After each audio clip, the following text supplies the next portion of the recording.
پێشمەرگە بڕیاری خۆی دابوو لە پاکردنەوەی چەکدارانی داعش لە سنووری داقوق و ڕۆژاوای دووسخورمات و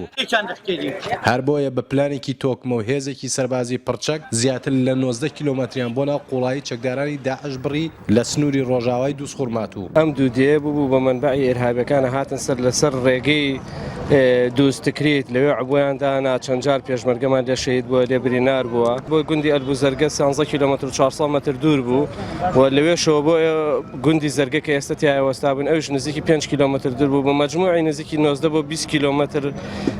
ڕێی خۆڵ بوو ئەوەکو خۆتانە بینن هەموو خانەکانە مفەخەخ کردووە تەقەمەنیەکی زۆری لێ بەجێماوە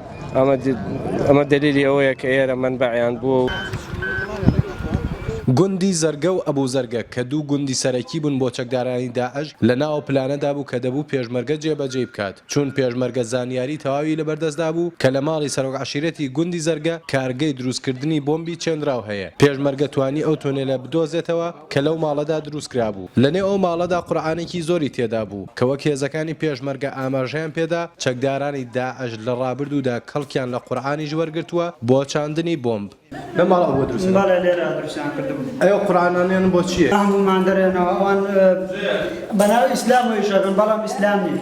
ئەو ژێرە بۆچی کردووە؟ ئەو ژێرە لە ترسی تارە کردووە لەو دیمە خۆیان حەشارداوە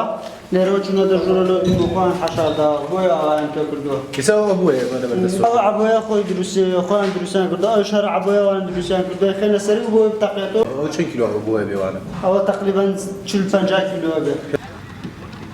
پێنج چەکداری داعش لە نێو گوندی زەرگە ماوەی 10 خولەک تەقەیان لە هێزەکانی پێشمەرگە کرد بەڵام نەیانتوانی زیاتر لەوە بەرەنگاری پێشمەرگە بوەستنەوە و لە ئاکامدا گوندەکان بەجێهێشت و لە نێو ئەو ناوچە کە هەمووی تەپەیە خۆیان بزر کرد. لە ئەبوزەرگە لەوێ هەندێک چەکداری لێ بوو 4-5 بەڵام ئەو هێزە کە هەم هێزەشی بەمانەویاتە هەم هێزەشی زۆرە نیانتوانی لەوێندرێ خۆیان ڕابگرن لەوێندرێ چۆلیان کرد و پێشمەرگەتی داماوە بەردەوام بەتیارە لێدایە ئێستا شتیارەمان بەسە سەرەوەیە لە هەر جێگایەک بزانی هێزێک بەرەو ڕوون دێتەوە بەتیارە لێ ئەدامە سوپاسیانەکەینەوە هاوکاری ئێوان زیاترە بیتە هۆی سەرکەوتنی هێزی پێشمەرگە سوپاسە.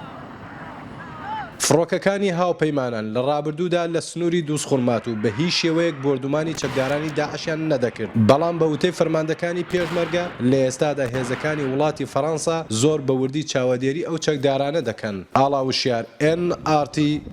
گوندی زەرگە.